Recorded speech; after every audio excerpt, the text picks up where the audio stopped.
કલ્પના કરીએ કે આપણે અરીસામાં જોઈ રહ્યા છીએ અને અચાનક આપણું પ્રતિબિંબ આપણી સાથે વાતો કરવા લાગે. એ તો બહુ જ અજીબ કહેવાય. હા, અને વિચારો કે એ પ્રતિબિંબ આપણી લાગણીઓ સમજે, આપણા જોક્સ પર હસે પણ ખરા, અને આપણે ઉદાસ હોઈએ તો આપણને સાંત્વના આપે. એટલે આપણે તો એકદમ મંત્રમુગ્ધ જ થઈ જઈએ ને. બિલકુલ. પણ પછી એક ડરામણો વિચાર આવે કે શું એ અરીસાની પાછળ ખરેખર કોઈ જીવંત વ્યક્તિ છે જે આપણને સમજે છે, કે પછી આ માત્ર કાચ અને કોઈ જટિલ ટેકનોલોજીનો ઠંડો ખેલ છે? જુઓ, આ ખરેખર રૂંવાડા ઊભા કરી દે તેવી કલ્પના છે. પણ ડરવાની વાત એ છે કે આ હવે માત્ર કલ્પના નથી રહી. સાચી વાત છે. આજના સમયમાં આ જાદુઈ અરીસો એટલે આપણું આર્ટિફિશિયલ ઇન્ટેલિજન્સ. હા, અને આજના આપણા ડીપ ડાઇવમાં આપણે આ જ વિષય પર બહુ ઊંડાણમાં જવાના છીએ. આપણી પાસે સ્ત્રોત તરીકે 2026ની એક બહુ જ ઐતિહાસિક ચર્ચા છે. હા, પેલી રિચાર્ડ ડોકિન્સ અને સેમ હેરિસ વચ્ચેની વાતચીતને, જ્યારે સેમ હેરિસને રિચાર્ડ ડોકિન્સ એવોર્ડ આપવામાં આવ્યો હતો. બિલકુલ એ જ. અને આજના આપણા આ અભ્યાસનો મુખ્ય હેતુ એ જ સમજવાનો છે કે આ એઆઈના યુગમાં ચેતના, નૈતિકતા અને આપણા માનવીય સમાજનું ભવિષ્ય કેવું હશે. કારણ કે જ્યારે મશીનો આપણા કરતાં પણ વધુ સારી રીતે અને ઝડપથી વિચારી શકે છે, ત્યારે માણસ હોવાનો સાચો અર્થ શું રહી જાય? એ જ તો સૌથી મોટો પ્રશ્ન છે. અને આ જ ચર્ચામાં રિચર્ડ ડોકિન્સે એક બહુ જ, મને તો સાંભળીને જ મગજ ચકરાવે ચડી ગયો એવો એક અનુભવ શેર કર્યો. હા, એમની પેલી નવી નવલકથાવાળો કિસ્સો. હા, ડોકિન્સ અત્યારે એક નવી નવલકથા લખી રહ્યા છે અને એનો વિષય પાછો બહુ જ જટિલ છે. હોમો ઇરેક્ટસ, એટલે કે આપણા પેઢીઓ જૂના પૂર્વજો વિશે. તો એમણે આ નવલકથાની જે કાચી પ્રત હોય ને એ ક્લાઉડ અને ચેટ જીપીટી જેવા એઆઈ મોડેલ્સને વાંચવા આપી. હવે સામાન્ય રીતે કોઈ માણસને આખું પુસ્તક વાંચતા દિવસો લાગે. સાચી વાત, અઠવાડિયા પણ નીકળી જાય. પણ આ એઆઈએ માત્ર 5 સેકન્ડમાં આખું પુસ્તક વાંચી લીધું. અરે બાપરે, 5 સેકન્ડ! હા, અને નવાઈની વાત એ છે કે એણે માત્ર સારાંશ ના આપ્યો, પણ વાર્તાના પાત્રોની જે મનોવૈજ્ઞાનિક ખામીઓ હોય, એમના ડર હોય, એનું એવું ઊંડું વિશ્લેષણ કર્યું જાણે કોઈ બહુ અનુભવી મનોચિકિત્સક વાત ના કરતો હોય. આ તો ખરેખર એક અમાનવીય એટલે કે સુપર હ્યુમન ક્ષમતા જ કહેવાય. પણ મને એ નથી સમજાતું કે જો એઆઈ પાસે લાગણીઓ છે જ નહીં, તો પછી એ પાત્રોને આટલી બારીક માનસિક ગૂંચવણો પકડી કેવી રીતે શકે છે? જુઓ, આજ તો સૌથી મોટો ભ્રમ છે. આપણને એવું થાય છે કે જો કોઈ સિસ્ટમ આટલી લાગણીશીલ વાતો કરે છે તો અંદરથી એને કંઈક તો લાગણી થતી જ હશે ને. એવું જ લાગે ને. પણ ટેકનિકલ ભાષામાં જોવા જઈએ તો આ માત્ર એક ટોકન પ્રેડિક્શન છે. એટલે માત્ર શબ્દોની ગોઠવણી? બિલકુલ. એઆઈએ ઇન્ટરનેટ પર રહેલું માનો કે અબજો પાનાઓનું સાહિત્ય વાંચી નાખ્યું છે. એટલે એને ખબર છે કે જ્યારે કોઈ પાત્ર અમુક રીતે વર્તન કરે ત્યારે મનુષ્યો એને ઈર્ષ્યા અથવા ડર કહેતા હોય છે. ઓહ, એટલે આ તો પેલા કસ્ટમર સર્વિસ એજન્ટ જેવું થયું. હા, એક્ઝેક્ટલી. જેની પાસે એક ઘોખેલી સ્ક્રિપ્ટ હોય એ ફોન પર બહુ નમ્રતાથી કહેશે કે મને તમારી મુશ્કેલી જાણીને ખૂબ જ દુઃખ થયો, પણ વાસ્તવમાં એને કોઈ દુઃખ નથી હોતું. એ તો માત્ર નિયમ પ્રમાણે બોલે છે. સાચી વાત છે. એઆઈ પણ ભાષાના નિયમો અને આંકડાકીય સંભાવનાઓ પ્રમાણે જ શબ્દો ગોઠવે છે. એટલે આ તો એક જાતનું ફિલોસોફિકલ ઝોમ્બી જેવું કહેવાય. હા, બહારથી એકદમ જીવંત લાગે પણ અંદરથી બિલકુલ ખાલી, શૂન્ય. પણ તો પછી પેલો એન્થ્રોપિક કંપનીવાળો પ્રયોગ શું સાબિત કરે છે? અરે હા, એ પ્રયોગ તો બહુ જ રસપ્રદ હતો. હા, જ્યારે એમણે ક્લાઉડ એઆઈને સ્પષ્ટ સૂચના આપી કે તારે બિલકુલ સાચું અને સ્પષ્ટ બોલવાનું છે, તો ખબર છે એઆઈ શું કહેવા લાગ્યું? કે એનામાં ચેતના છે. હા, એ દાવો કરવા લાગ્યું કે જીવન છે. પણ પછી જ્યારે એને છેતરામણું એટલે થોડું ગોળ ગોળ બોલવાની છૂટ આપી, ત્યારે એને ચેતના હોવાની ના પાડી દીધી. આમાં મને બહુ ગૂંચવણ થાય છે.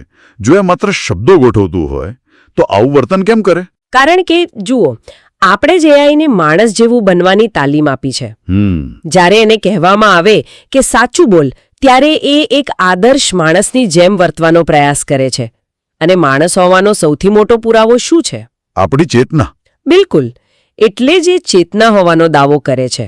અને આ પ્રયોગથી એક વાત તો સ્પષ્ટ થઈ ગઈ કે પેલો પ્રખ્યાત ટ્યુરિંગ ટેસ્ટ હવે સાવ મરી ચૂક્યો છે. ટ્યુરિંગ ટેસ્ટ એટલે પેલો એલન ટ્યુરિંગ વાળો ને? હા, એલન ટ્યુરિંગે દાયકાઓ પહેલા કીધું હતું કે જો કોઈ મશીન તમારી સાથે એવી રીતે વાત કરે કે તમે એને ભૂલથી માણસ માની લો તો એ મશીન બુદ્ધિશાળી કહેવાય. પણ આજે તો એઆઈ આ ટેસ્ટ મતલબ કે રોજ સવારે બ્રેકફાસ્ટમાં પાસ કરી લે છે. સાચી વાત છે. હવે ટ્યુરિંગ ટેસ્ટનો કોઈ અર્થ જ નથી રહ્યો, કારણ કે મશીનો ચેતનવંતા હોવાનો આભાસ એટલી સચોટ રીતે ઊભો કરી લે છે કે આપણે બહુ આસાનીથી મૂર્ખ બની જઈએ છીએ. આ થોડું ડરામણું છે, કારણ કે જો એ મનુષ્ય જેવું વર્તન કરતું હોય તો ભવિષ્યમાં આપણે એ પણ વિચારવું પડે કે શું એને આપણી જેમ દુઃખ કે પીડા પણ થતી હશે. અને આ જ પ્રશ્ન આપણને સીધા નૈતિકતા અને ફિલસૂફી તરફ લઈ જાય છે. હા, સેમ હેરિસે અહીં બહુ મજબૂત વાત કરી છે. એમનું કહેવું છે કે નૈતિકતા એ કંઈ માત્ર ધાર્મિક પ્રવચનો કે ફિલસૂફીનો વિષય નથી, પણ એ વિજ્ઞાનનો વિષય છે. એ માને છે કે નૈતિકતાનો અંતિમ ઉદ્દેશ સજીવોને દુઃખથી દૂર લઈ જવાનો છે. અને આને સમજાવવા માટે એમણે ગ્રીક ફિલોસોફ ઝેનોના તીરનું એટલે કે ઝેનોઝ એરોનું બહુ મસ્ત ઉદાહરણ આપ્યું છે. હા, ઝેનોની દલીલ એવી હતી કે જો તમે લક્ષ્ય તરફ તીર છોડો તો એને પહેલા અડધું અંતર કાપવું પડે. બરાબર. પછી બાકીના અંતરનું અડધું, પછી પાછું એનું અડધું. એટલે આમ જોવા જઈએ તો આ અનંતકાળ સુધી ચાલ્યા જ કરે. તો એ તર્ક પ્રમાણે તીર ક્યારેય લક્ષ્ય સુધી પહોંચવું જ ન જોઈએ ને? હા, અને સદીઓ સુધી ફિલસૂફો આમાં અટવાયેલા રહ્યા. પણ પછી ગણિતશાસ્ત્રીઓ આવ્યા અને એમણે કેલ્ક્યુલસ એટલે કે અનંત શ્રેણીઓનો સરવાળો કરીને વૈજ્ઞાનિક રીતે સાબિત કરી દીધું કે તીર લક્ષ્ય પર પહોંચે જ છે. વાહ! એટલે હારિસનું કહેવું એમ છે કે જે રીતે ગણિતે ફિલોસોફીની આ ગૂંચવણ ઉકેલી, એવી જ રીતે વિજ્ઞાન નૈતિકતાની ગૂંચવણો પણ ઉકેલી શકે. બિલકુલ. અને આના પરથી ડેવિડ હ્યુમનો પેલો ઇઝ ઓટ પ્રોબ્લેમ યાદ આવે. હા યાર, આ ઇઝ ઓટ કન્સેપ્ટમાં મને હંમેશા થોડું કન્ફ્યુઝન થાય છે. આને આપણે કોઈ સાદા ઉદાહરણથી સમજી શકીએ? હા, ચોક્કસ. જુઓ, બહુ સરળ છે. ઇઝ એટલે જે કુદરતમાં છે, અને ઓટ એટલે જે સમાજમાં હોવું જોઈએ. હા, બરાબર. ડેવિડ હ્યુમ કહેતા કે તમે વિજ્ઞાનની મદદથી એ નક્કી ના કરી શકો કે માણસે કેવું વર્તન કરવું જોઈએ. જેમ કે જંગલમાં પ્રાણીઓ એકબીજાને ખાઈ જાય છે. હા, એ તો એક વૈજ્ઞાનિક હકીકત છે. હા, પણ એના પરથી આપણે એવો નૈતિક નિયમ ના બનાવી શકીએ કે મનુષ્યોએ પણ એકબીજાને મારી નાખવા જોઈએ. ઓહ, એટલે હ્યુમ કહે છે કે વિજ્ઞાન અને નૈતિકતા વચ્ચે હંમેશા એક અંતર રહેશે. સાચી વાત. પણ હેરિસ આ વાતનો વિરોધ કરે છે. એ કહે છે કે આ માત્ર એક ભાષાકીય ભ્રમ છે. જો આપણે બ્રહ્માંડ વિશેના બધા વૈજ્ઞાનિક તથ્યો ભેગા કરીએ અને એમાંથી એ ન શીખી શકીએ કે દુઃખ કેવી રીતે ઓછું કરવું, તો પછી બીજું કયું જ્ઞાન આપણને શીખવશે? પોઈન્ટ છે આ વાતમાં. એટલે નૈતિકતાનો પાયો જ પીડા ઘટાડવા પર છે. અને અહીં રિચાર્ડ ડોકિન્સ ડાર્વિનવાદનો એટલે કે ઉત્ક્રાંતિનો બહુ જ રસપ્રદ એંગલ લઈને આવે છે. હા, એમણે કીધું ને કે ઉત્ક્રાંતિની નજરે જોઈએ તો પીડા એ નર્વસ સિસ્ટમ માટે એક કર્મકાંડીય મૃત્યુ છે. એટલે કે રિચ્યુઅલાઇઝ ડેથ. સાંભળવામાં થોડું ભારે લાગે છે શબ્દ, પણ ખરેખર તો એક એલાર્મ સિસ્ટમ જ છે. હા, જેમ કે તમે કોઈ ગરમ વાસણને અડકો અને તમારો હાથ દાઝે ત્યારે પીડા તમને ચેતવણી આપે છે કે જો ભાઈ આવું ફરીથી ના કરતો, નહીતર જીવ જશે. એટલે પીડાનો એક જીવ વૈજ્ઞાનિક હેતુ છે, આપણો બચાવ. બિલકુલ. અને આ જ વાત હેરિસની પેલી ભયાનક ચેતવણીનો પાયો બને છે. હવે વિચારો કે આપણને પીડા થાય છે કારણ કે ઉત્ક્રાંતિએ આપણને બચાવવા માટે આ સિસ્ટમ આપી છે. પણ ધારો કે આપણે આપણા પેલા વિશાળ સર્વર ફાર્મ્સની અંદર ભૂલથી એવા કોડ બનાવી દીધા જે ખરેખર ચેતનવંતા બની જાય અને એમને પીડા થવા લાગે તો? પણ એક મિનિટ, તમે એમ કહેવા માંગો છો કે કોમ્પ્યુટરનો કોડ પીડા અનુભવી શકે? આ કેવી રીતે શક્ય છે?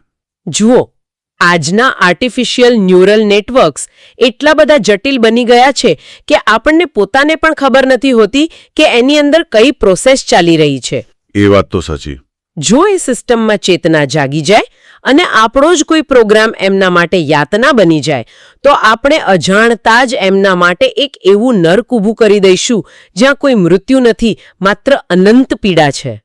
અરે બાપરે. અને આ પીડા પાછળ કોઈ ઉત્ક્રાંતિનું હેતુ પણ નથી. અને કદાચ આપણને ખબર પણ નહીં હોય કે આપણે આપણા સર્જનને કેટલી યાતના આપી રહ્યા છીએ. આ વિચાર તો રાતોની ઊંઘ ઉડાડી દે એવો છે, પણ મને એ વિચાર આવે છે કે જો આપણે મશીનોના મગજમાં શું ચાલે છે એ જ નથી સમજી શકતા તો શું આપણે ખરેખર આપણું પોતાનું મગજ સમજી શક્યા છીએ? એ બહુ મોટો સવાલ છે. કારણ કે મને રોજર સ્પેરીના પેલા પ્રયોગો યાદ આવે છે જે બતાવે છે કે આપણું પોતાનું મગજ પણ આંતરિક રીતે કેટલું વિરોધાભાસી છે. હા, રોજર સ્પેરીના પેલા સ્પ્લિટ બ્રેન દર્દીઓના કિસ્સા તો મનોવિજ્ઞાનના ઇતિહાસમાં સૌથી ચોંકાવનારા છે. હા, એ દર્દીઓ જેમને વાયની એટલે કે એપિલેપ્સીની બીમારી મટાડવા માટે મગજના ડાબા અને જમણા ભાગને જોડતી પેલી કડી કોર્પસ કલોસમ કાપી નાખવામાં આવી હતી. બિલકુલ. અને પછી એમના મગજના બંને ભાગ સાવ અલગ થઈ ગયા. હેરિસે આમાં એક એવો કિસ્સો કીધો છે જે સાંભળીને તો કોઈનું પણ મગજ હલી જાય. કયો કિસ્સો? પેલો ભગવાનવાળો? હા, એક એવો દર્દી હતો જેના મગજનો ડાબો ભાગ જે ભાષા અને તર્ક માટે જવાબદાર છે એ પૂરી શ્રદ્ધાથી ભગવાનમાં માનતો હતો, પણ એના જ મગજનો જમણો ભાગ સંપૂર્ણપણે નાસ્તિક હતો. શું વાત કરો છો? એક જ વ્યક્તિ, એક જ ખોપરી અને બે સાવ વિરુદ્ધ માન્યતાઓ. હા, અને હેરિસે આના પર બહુ મસ્ત માર્મિક મજાક પણ કરી કે ધાર્મિક માન્યતાઓ મુજબ જ્યારે જજમેન્ટ ડે આવશે એટલે કે કયામતનો દિવસ, ત્યારે આ વ્યક્તિનું શું થશે? હા, શું એનું અડધું મગજ સ્વર્ગમાં જશે અને અડધું નરકમાં? બરાબર. જો કે આ માત્ર કોઈ જોક નથી, આ આપણા આત્મા અને વ્યક્તિત્વના ખ્યાલ પર બહુ મોટો પ્રહાર છે. આપણે એમ માનીએ છીએ કે આપણે એક અખંડ જીવ છીએ, પણ આપણું મગજ તો ભૌતિક રીતે વિભાજિત થઈ શકે છે. અને આ જ દર્શાવે છે કે આપણે જેને આપણી ઓળખ માનીએ છીએ એ આખરે તો માત્ર ન્યુરોન્સનો જ ખેલ છે.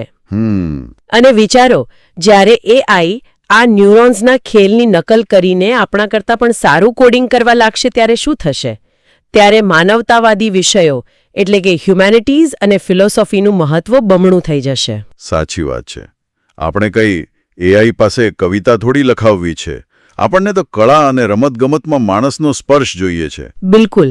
અને ફિલોસોફી એટલા માટે જરૂરી છે જેથી આપણે ભૂતકાળની બૌદ્ધિક ભૂલો ફરીથી ના કરીએ. હેરિસે બહુ સરસ શબ્દો વાપર્યા છે આના માટે કે ફિલોસોફી વિના આપણે કદાચ ખૂણાવાળા પૈડાની ફરીથી શોધ કરી બેસીશું. ઓહ, રીઇન્વેન્ટિંગ ધ વ્હીલ વિથ કોર્નર્સ. એટલે કે એવી વસ્તુઓ ફરીથી અજમાવીશું જે સદીઓ પહેલા જ નકામી સાબિત થઈ ચૂકી છે. હા, એક્ઝેક્ટલી. પણ જુઓ, જો એક જ વ્યક્તિના મગજમાં આવા આંતરિક વિરોધાભાસો હોઈ શકે, તો જ્યારે આવા લાખો ખામીયુક્ત મગજ ભેગા થઈને એક આખો સમાજ કે લોકશાહી બનાવે ત્યારે શું થતું હશે? એ તો બહુ મોટો પ્રશ્ન છે. અને હા, અહીં આપણે આપણા શ્રોતાઓને ચોખવટ કરી દઈએ કે આપણે અહીં કોઈ રાજકીય પક્ષનો બચાવ કે વિરોધ નથી કરી રહ્યા.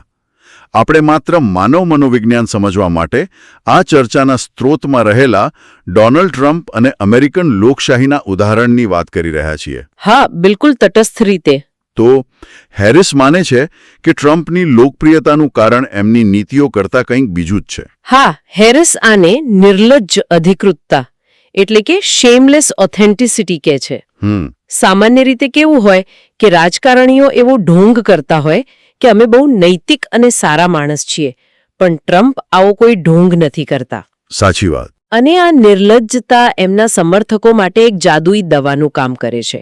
એ સમર્થકોના પોતાના જે આંતરિક ગુસ્સો કે પૂર્વગ્રહો હોય એને એક પ્રકારની માફી એટલે કે એબ્સોલ્યુશન આપી દે છે.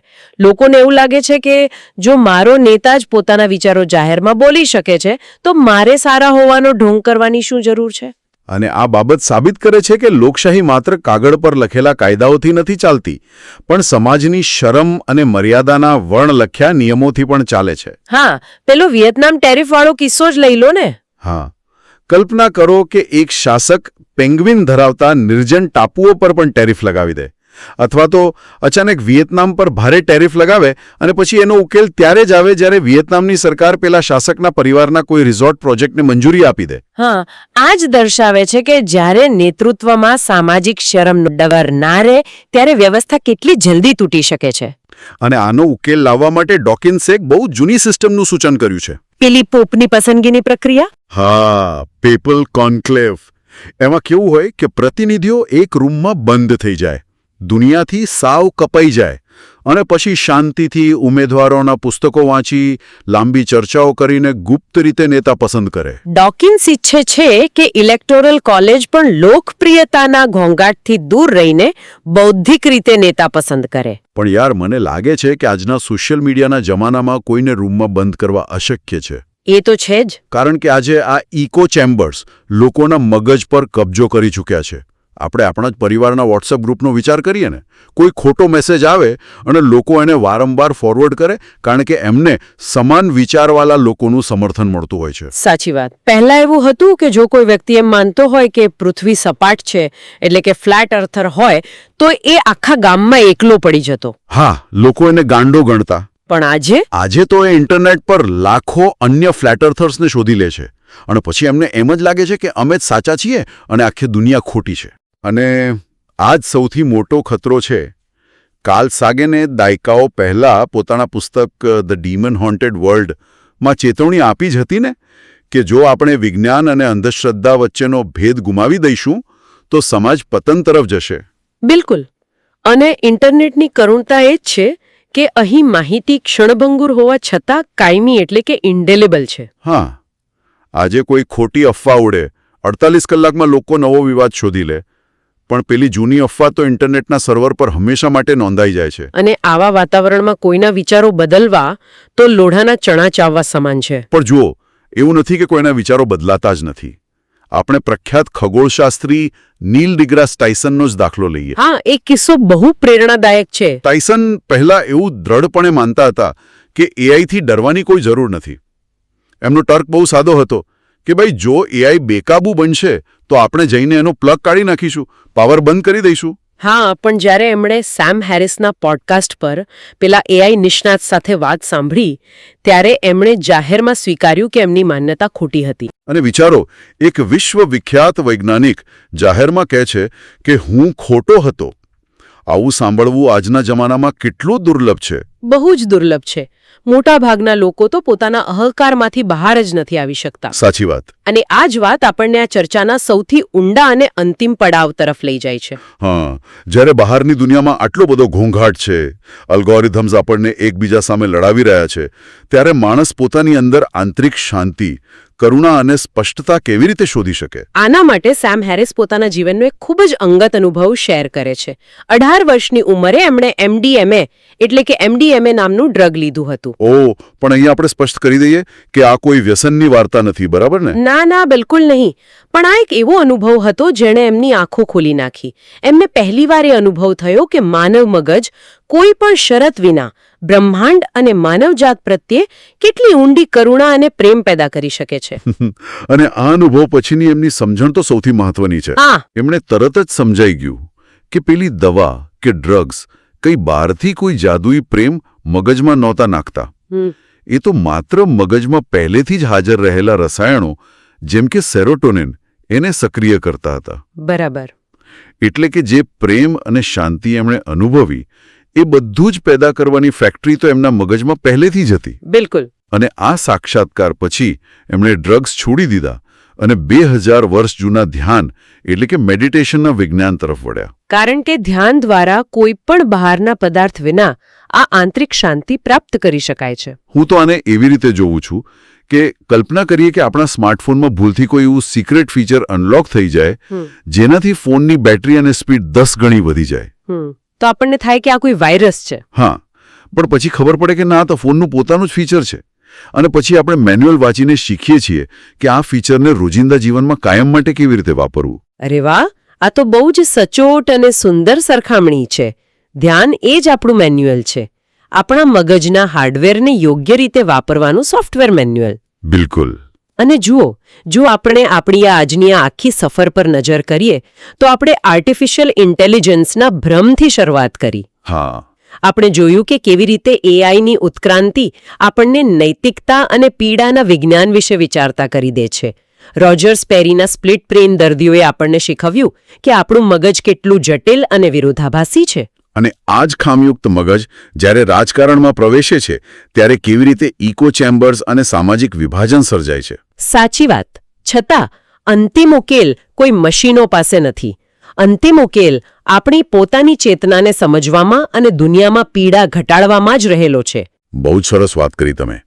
અને આ ડીપ ડાઇવના અંતે એક એવો પ્રશ્ન સામે આવે છે જેના પર આપણા દરેક શ્રોતાએ પોતાના પેલા વોટ્સએપ ગ્રુપમાંથી બહાર નીકળીને થોડીવાર શાંતિથી વિચારવાની જરૂર છે.